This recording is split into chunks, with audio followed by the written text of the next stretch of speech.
Welcome to the Wild Wisdom Podcast. I'm your host, Alyssa Finnick, and this is your space to learn more about the importance of slowing down, taking care of yourself, and the mind-body connection.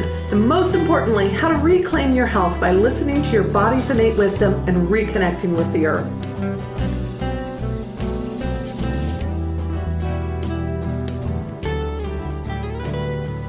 So, if you've listened to any episodes or have attended one of my Wild Wisdom retreats, you definitely know that I love horses. There's something magical and healing and so amazingly powerful about horses.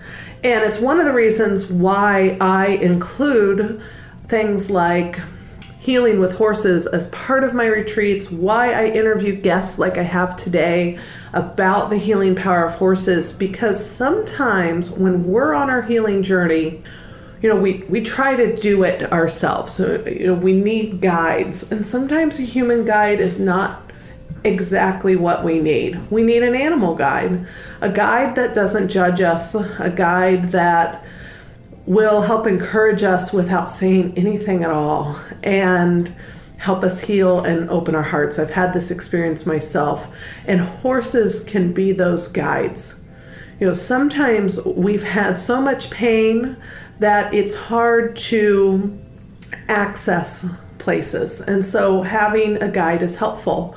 It's what I do as a yoga therapist, but having a horse as a guide is a whole nother benefit. Whether, you've had traumatic suffering or you just need to get a little more in touch with yourself, horses can heal and help heal so much. And I'm excited for my guest today because she owns a retreat center and has dedicated her life to helping people heal with horses. She has a herd of 29 horses, and it's a place I'll probably have a retreat next year.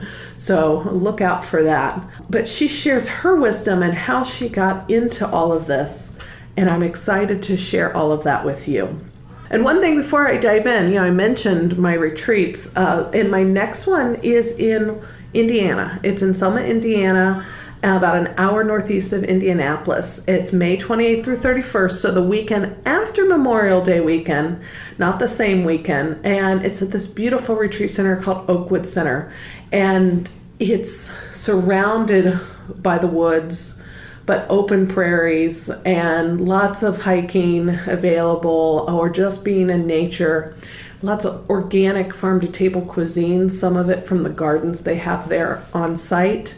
And it will just be amazing. And the benefit about this one will actually be open to both men and women because I have several men in my teacher training this year. So it's a unique opportunity for everyone because usually my retreats are only women. And we'll be looking at how to understand yourself through the yoga concept of svadhyaya, which is self-study, and using nature and horses and yoga and meditation to get better, create a better relationship with yourself, because that's what actually yoga is all about. So go to alyssafinnick.com/Indiana to learn more and save your spot with just a deposit. And I hope you'll join me, and we'll be announcing more in the future. So I won't make you wait any longer. Let's dive into our conversation with my guest today. I'm super excited to share this with you. Hello, everybody. It's Alyssa, and I'm excited to have Hillary Schneider here. She is the owner of Epona Rise Retreat Center in British Columbia.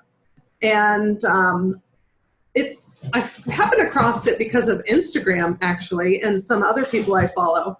And one day, maybe one day sooner than later, will hope to have a Wild Wisdom retreat at this location. So I'm excited to share Hillary's story today and more about the healing power of horses so that all of you out there understand why I incorporate this into the retreats and into my work. So thank you, Hillary, for being on the show.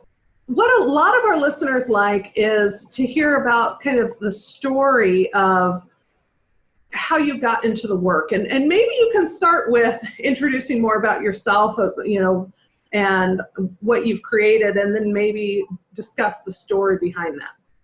Yeah, I currently run and I guess own an 80-acre retreat, call it like a retreat ranch up in British Columbia in Canada.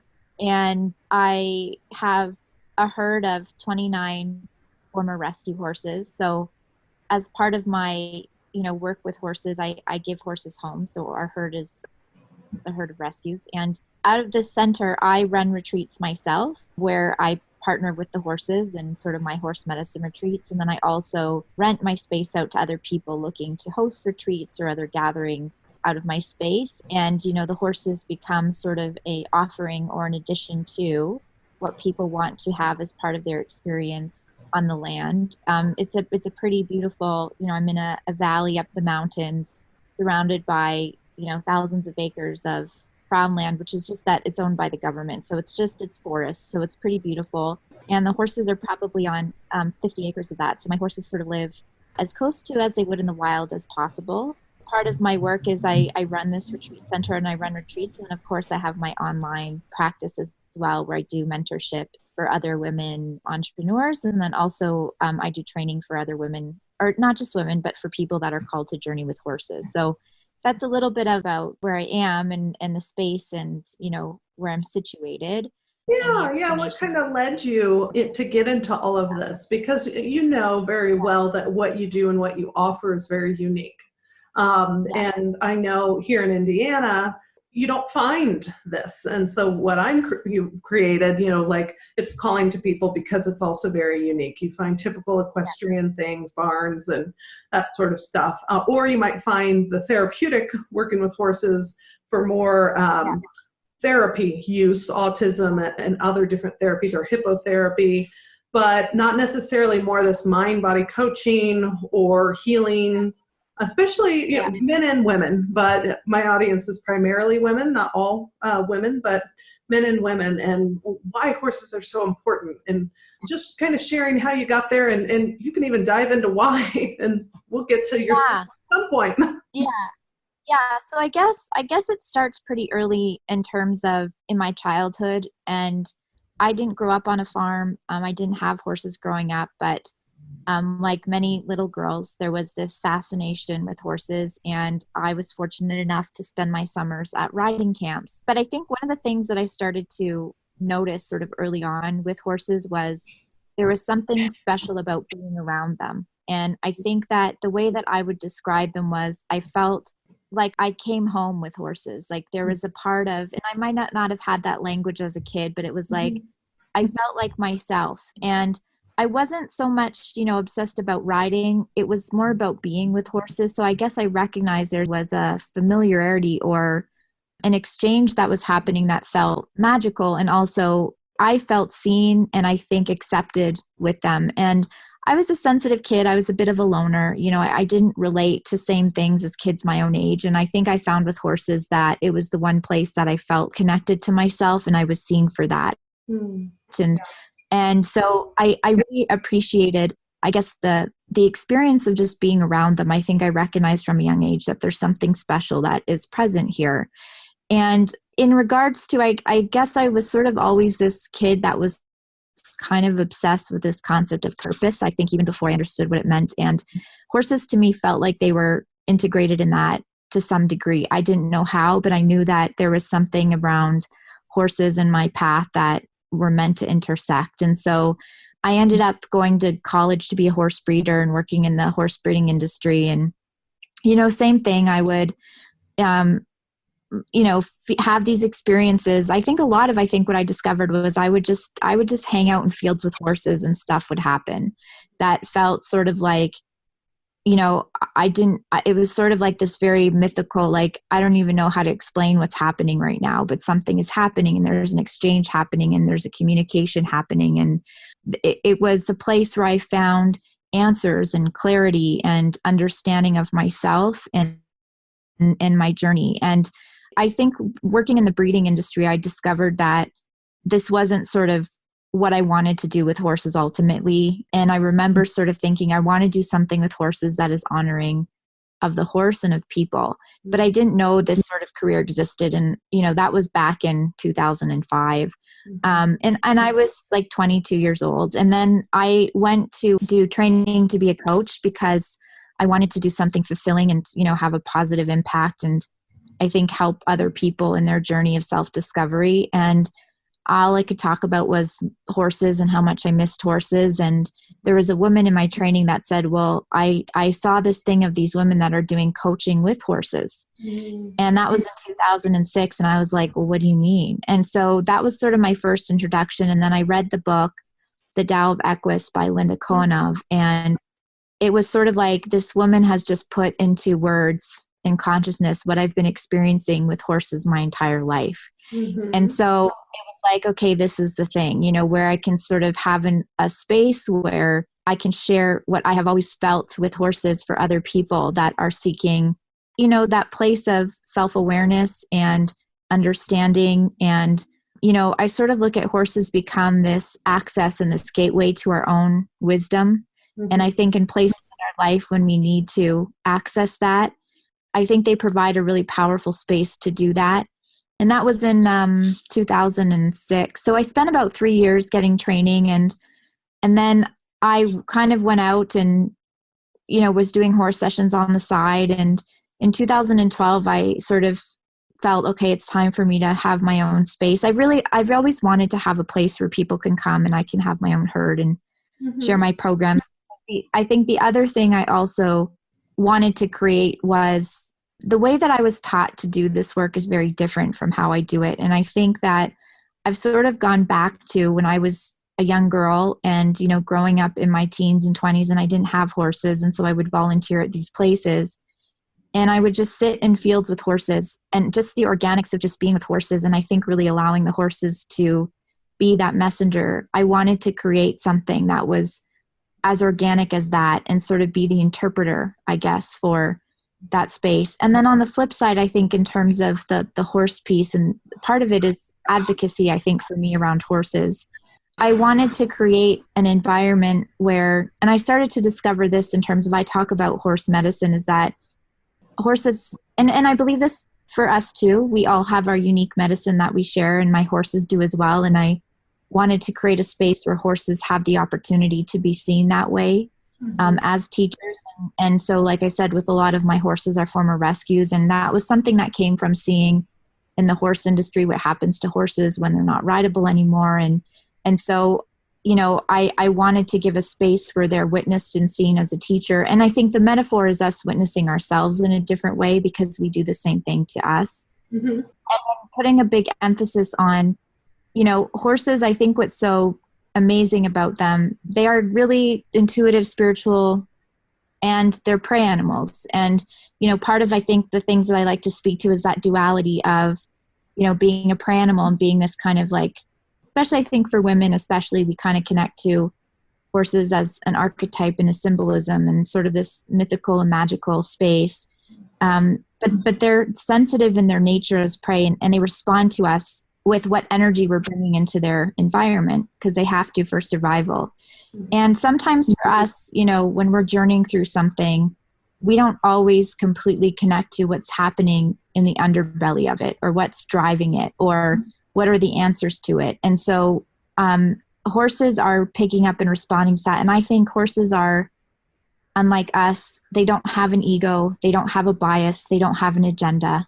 They're much more pure in being able to respond and to, I guess, lead the process than even I would be. And so I love creating experiences where, and I work predominantly with women too, but I do have some men, where we're able to come out and you meet, basically, I have 29 horses here. There's 29 teachers and holders of medicine. And we go out into the field and we see what happens in terms of which horse is resonating with you and why. And what's that symbolic of in terms of what you're journeying through in your own life or where dysfunction is in your own life. For example, I have horses that are my boundary teachers. And so if there's an issue around boundaries, and I don't really manipulate the experiences in terms of, I let the horses sort of choose or respond to each person. I'm sometimes surprised. I might think that, this horse is going to come up to this person and it's a completely different horse. So I really believe that their purity of how they read things is much more accurate than mine. And so essentially it's creating a place where we can interact with these teachers and sort of pure beings and receive the feedback or the medicine that we're needing to witness in our own lives or to help further us in places that we feel held back. And I think the beauty with a horse too is we believe it. I think human to human and in our own lives, we sometimes deflect, our own internal wisdom, or we deflect, what somebody else is sharing with us. It's really difficult to deflect an 1,000-pound horse and what you're seeing in that, that mirror. And so I think even with that, I think the other thing that's unique about that is it's believable. And we have to be present, with a large animal like that. There's a presence and a believability and a tangibility, I think, for us to connect to something within us that sometimes feels elusive, or we get affirmation on something, or we're revealed in where we don't have an awareness around our impact, or where we can hold a deeper self-responsibility. So horses are, I guess, a medium of giving people access to their own wisdom and also being able to see how energy is moving through them in their experience, and whether it's in, let's say, harmony or not. And in turn, I also am providing a home for horses that get to be seen as teachers, which is incredibly healing for them too. So it's sort of a duality of being witnessed with one another. And then I think the uniqueness of the work that I do, it's very organic in the sense of, I really believe just in the simplicity and the purity of being out in the land with the horses and seeing what happens. And I think that's also the power of nature, where it's unknown and we don't control it, and to sort of be in that space and let what is going to unfold. And I think that also teaches us how to be with life in a different way too. So, it's really, a lot of it was rooted in my own experience, just being with horses and being drawn to it and recognizing something is happening here and it's illuminating things for me.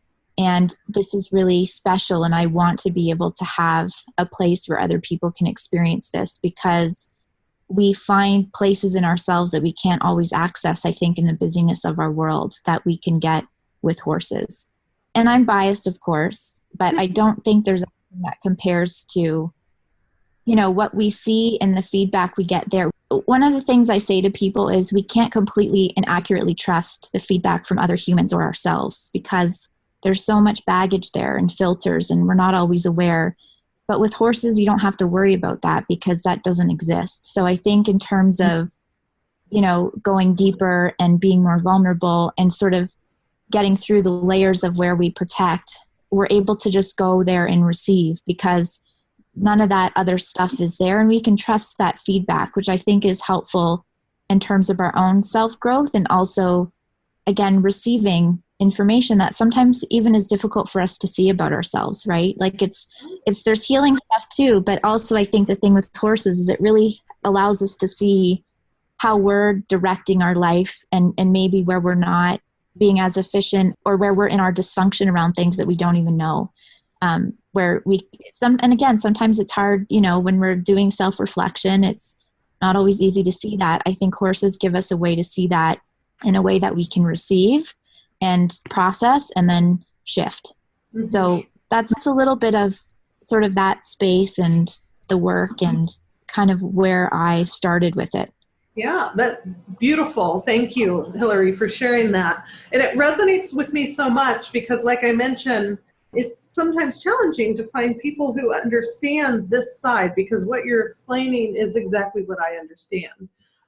So I did grow up with some horses. My aunt and uncle had them. And, of course, as a child, you don't know. But at 15, my allergies got so bad, I wasn't even doing simple, like a trail ride or whatever, and I didn't grow up in equestrian. It was more just hanging out, doing things like that.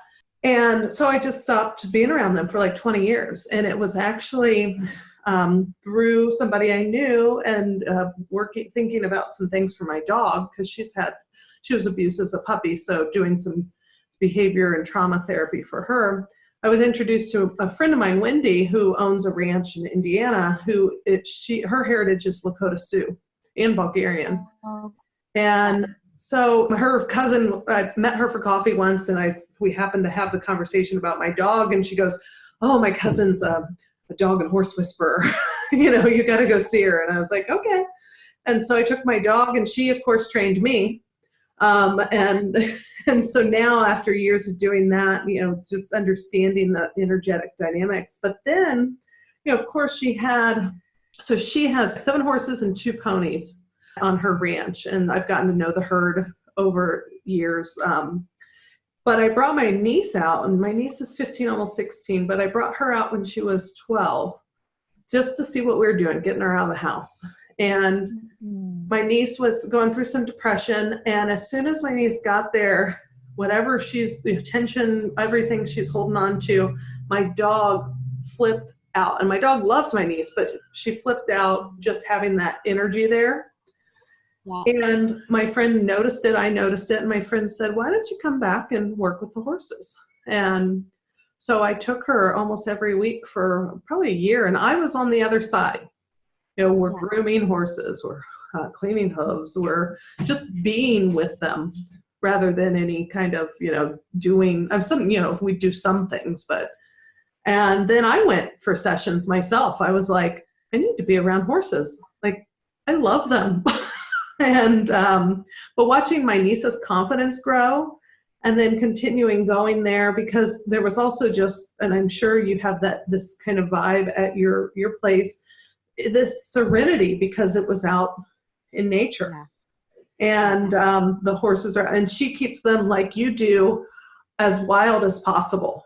Of course, she has to, take care of them and vaccinate them because of laws and stuff, but trying to keep them in their natural order. So she actually has 6 in one pasture and then 3 that have little special needs in another. But and then would teach me about the herd dynamics, we'd laugh because I always seem to vibrate with the ornery horses. And they don't bother me, the ones, who want to nibble your arm and that sort of stuff. And I ended up, because I was like, I have to be around them, of course, doing my own work and going out and being with them and paying for sessions and all of that. But it was so healing for me. And so when I guide people through meditations like yoga nidras and things like that, and talk about finding that felt sense of well-being, your inner, this inner sanctuary of where you can feel safe in your body, I give my example of it's grooming a horse for me, or having my hands on a horse. Yeah. And so and then eventually it led, I was telling a friend who's a chiropractor and craniosacral therapist, and she was like, oh, I grew up with horses too, I want to be with horses too. And we ended up going to a retreat in Arizona, and then we just knew. And so it just kind of evolved over time. And I've done some hands-on, like craniosacral and massage work on horses, which I thought was some of the most profound experiences of my life, to do that. And so I love that. I'm still trying to figure out how that's all going to work, or if I'm going to do that. But it was just a confirmation for me of that my hands do have some healing powers, and there's an energy exchange, but also just that exchange between the animal and myself. And I can't explain it. It was just so profound, but it just kept drawing towards me of like, I've got to do something. I need to share this. And that's still unfolding and evolving, but it was in that I, of course, found you through, just things I follow and things like that, but trying to find that synchronicity. So here in Indiana, I work with my friend Wendy, but she's one of the few that I know who work like that. We have therapy centers, but it's not the same. No. And so it was really nice to come across you and to share that, because it's introducing just a whole nother level of being. And just, I've had the experience of just meditating in a pasture with horses, which you described. And I love being around horses, but I remember anxiety showed up for me. And I was like, but I'm not scared of horses. Like, that was weird. So the interesting things that pop up. But especially with you having your herd, your 29, the herd of 29 horses, and the rescue aspect, and trying to keep them as in their natural orders and stuff as possible. There's just a profound difference in being with that as well, being with them. So I love that you share that with the world. Well, I think it's obviously, it's a big part of it stems from wanting to, give them what is the most supportive, I think, for their well-being. And Mhm. that comes, also from being in the industry with horses and learning about horses and, seeing where they thrive. But I also think it's a really wonderful metaphor. And I think for us in life and um, allowing us to be in an environment where it's not completely structured or contained. And, I think the resonance of when you talk about wild wisdom, Mhm. for me, it's like it's really, there's a place of that space also contributes to us accessing that as well. And, being with, I think, the wildness of life um, and how to navigate that. And I think that to be in an unknown and to trust it, and also what gets derived from that, I think is very powerful and symbolic of a lot of different things in terms of what we can then carry forward in our own life experience. And I have people, they like, I had a guy actually come for a private last year, and I was telling him about my process, and he's like, that's what I'm looking for. I'm looking Mhm. for something that isn't completely structured, and that I know there's something there I need to find out, and the space is created for me to do that in a way that is intuitive and reflective. And so when we need those spaces where it's like I just need to be held in that, and I really try to, like, I always say the beauty and power of the horse is really allowing them to lead that, not me to direct that, Mhm. because that, I think, defeats the whole purpose, to be Mhm. honest. It's like my human interpretation of how they work. And it's amazing to me. I think it's very profound, when certain horses choose to connect with a certain person, and then that person discovers about that horse and how it resonates with their journey. And it's like, it's unbelievable that, this happened, and that the horses are choosing, um, they're in 40 acres and they have grass and food, and they can be doing that, and they're choosing to be with us. And it's also about giving my horses choice too, for those that have baggage. And I also want to give them freedom to choose where they want to engage and not, and what energies they want to engage and not. And I think that's also really powerful for us too, in terms of talking about boundaries and, giving permission to. So there's so many layers, I think, that get supported. And I think what looks and feels like a very simple exercise of come out and be in a herd of horses and see what happens. But there's so much that happens there. And I think the beauty, there's a duality of healing from both our perspective, but also from the horses too, Mhm. which I think is a really wonderful thing. There's a mutually beneficial exchange, and I think honoring that happens in that. Yeah, definitely. So I have, for the past few years, taken my yoga teacher training students out to my friend's ranch to work with the horses, and or be Mm-hmm. with the horses is probably a better word, and to experience that. As there's a concept in yoga called svadhyaya, and it's about understanding yourself, self-study. And so I use that experience to help have a more interactive way to understand Yeah. yourself.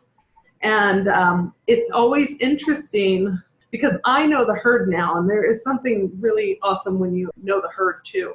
But Yes. my friend, of course, they're her horses, so she really knows them, but she would bring certain ones out and to see who of my students would be attracted to which horse. And Yes. I remember this last year because I've always had amazing students, but there was this a couple, one horse, though I think the ornery one I love to work with, Roni, and then this ornery pony, which sometimes they tend to be anyway, but they always love this one student of mine, and she's always so quiet. And I was like, you totally have like, you're somewhere deep down, there's this matching vibration going on that you have not revealed to us. Yes.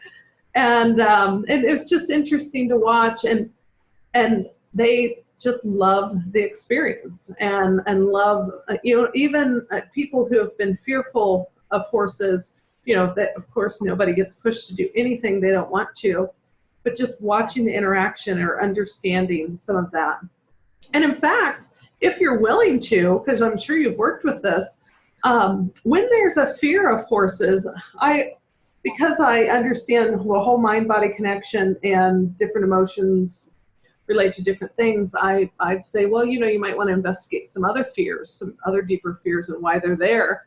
What are your thoughts? What have you experienced when you found that people are fearful of horses? Does it usually showcase some other deeper level fears?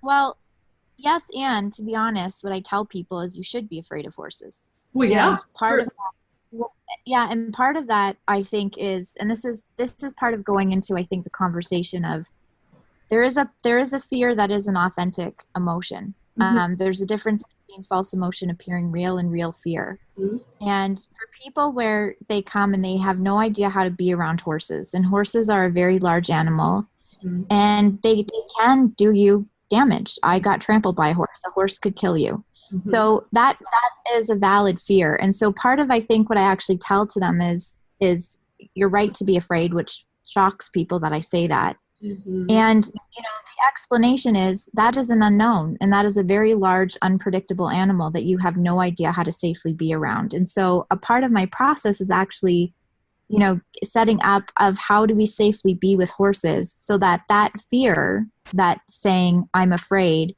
because that is a threat to my survival, which it is, Mm-hmm. then has the information to not be there. So I think that yes, it can trigger other fears. And then I also think there is a validity of you should be afraid of a large animal that is unpredictable, that you have no idea how to be around. And so part of it is educating, where do we stand in relationship to a horse? How do they move? How do we navigate that? How do we look for signs of that? Like, this is a foreign concept to a lot of people. They don't even know how to read that. And to be honest, I think there's a lot of horse people that know nothing about horses either. And I'm not going to get into that because that's a whole conversation, but it's an unknown. And so I think that that's sort of how I say it. And I think another piece of that is I think people unconsciously understand that you can't hide from a horse. And so I think sometimes we're afraid of what might be discovered in that, and it feels vulnerable. I think there's a vulnerability in that, because it's like there's a sense of whether, again, they know it or not, that I can't hide from that animal. And so I think sometimes there's a fear of what will be revealed. So I think it's unique to each person, and I think there's a couple of different places where that fear can be about. One of them being, I think, again, the validity of it's a large animal that you don't know how to be with, that at any given moment can vary unpredictably and could cause you real harm. Mm-hmm. Yeah, that's true. Yeah. So if someone, because I have listeners not only across the US and Canada, but also overseas too, if someone wanted to seek out like this kind of work, what would you tell them to look for? Because it is hard to kind of discern and figure out, because every stable operates differently, or center and that sort of thing. Totally. And it is, I think I get people that come here and they're like, where can I go find something similar like this in my area? And I'm like, well, I don't know if you're going to find something similar in your area completely. And it's true. Yeah. Because it is unique. But I think the thing that I would start from is, I think it's great, like you were talking about your friend and the place that you have where the horses live naturally. And not everybody has 80 acres, not everybody has 29 horses, but even in an environment where the horses are maybe able to live with other horses, or, they're in an environment that is attentive or maybe conscious in how they relate to them, or are open to that place, a discovery around that, I guess, like that they're available to that. I think for me, there's something important that I want to be in places where the horses are witnessed as teachers and are honored in that partnership. Mm-hmm. And it's about more of developing that partnership than it is about, riding or anything like that. So I think that, I think there's a lot of really great horsemanship that are very holistic based that teach that stuff too. So I think you're looking for a conscious holding of that partnership and relationship. Not everybody has the means to have horses where I do, and I get that. That's not always available. Hmm. As an example, I have a really good friend of mine that runs a retreat center outside of Vancouver, and her horses live in and outs, and they have a paddock they can be in together, but it's a smaller space, but she's doing retreats and healing with them. So I think it's an energetic thing, I guess, and like a consciousness of how the partnership is being held, more so than the facility. If you can find a place where they get to live like horses and they're out and they're with other horses, that's awesome. And there's an intelligence, I guess, of how that partnership is being held. So that's sort of how I would say to that. I don't unfortunately have like a list of places I could Oh, say to sure. people, go here. Sure, sure. Yeah, But neither yeah, do I. yeah, So, yeah. possible. But one of the things that I've tried to create over the years is trying to provide even online programs that introduce this way of being with horses, so that people have access to how do I cultivate this, that they can then go apply, with their own horses or with other people's horses, as a way for me to help that process. If, I obviously not everybody's going to be able to travel to me. And, I have a podcast that Mhm. I share different elements to. So I think for me, there's also giving information and a process of, okay, so how do I integrate or cultivate this relationship, because it really speaks to me on my own. And so there's things that I have, in some of my spaces that provide that. Mhm. But that's, yeah. So like I said, I unfortunately don't have a list of where that could be, but that's what I would look for, in terms of Sure. in places that I do. That's if I were to go and I want to connect, and that's what I would be looking for in somebody else, is the consciousness and intention of how that partnership is being held. Mhm. Well, great. Thank you for sharing that. And well, I'll certainly link to your website and some of the programs you have in our show notes. So everybody out there listening, just check the show notes for this episode. Would you be willing? Your retreat center is named after a goddess. And Yes, it would you is. be willing to share a little bit about that goddess and why you named your retreat center after her? And then we can kind of end maybe on that note. Yeah, so Epona is the Celtic goddess of horses. And actually, the funny story is, when I was sitting down to name my center, and this was before I had this place, I leased a property before, I kept getting that name coming up, and I was really resistant because a lot of people who do this work call it Epona. Like Linda Kona has her Epona Quest. So, and I have this thing where I need to be unique and special and stand out and all that stuff. So, and I sat with it. And I think the thing that I felt into in terms of the symbolism of that is a recognition that that's part of my lineage, and my purpose and calling on this planet, is in partnership with horses. And I feel like Epona, the goddess, really encompasses and symbolizes that. And it's a collective, I'm not the only person doing this work. And so it's almost like a homage of, I'm part of this collective, and this is part of my purpose and lineage in this lifetime that I'm paying homage to. And to me, Epona is a symbolism of that. I'm included in a circle of a lot of amazing, incredible people all over the world that are also part of the same mission. So that became why that kept popping out. And so that's where I named it after Epona, was to reflect that. And I think I really resonated with the symbolism of that. So that's where that came from. Wonderful. I have that Celtic heritage as well as on my mother's side. And so I've been recently into Outlander and like crazy Yeah. about it.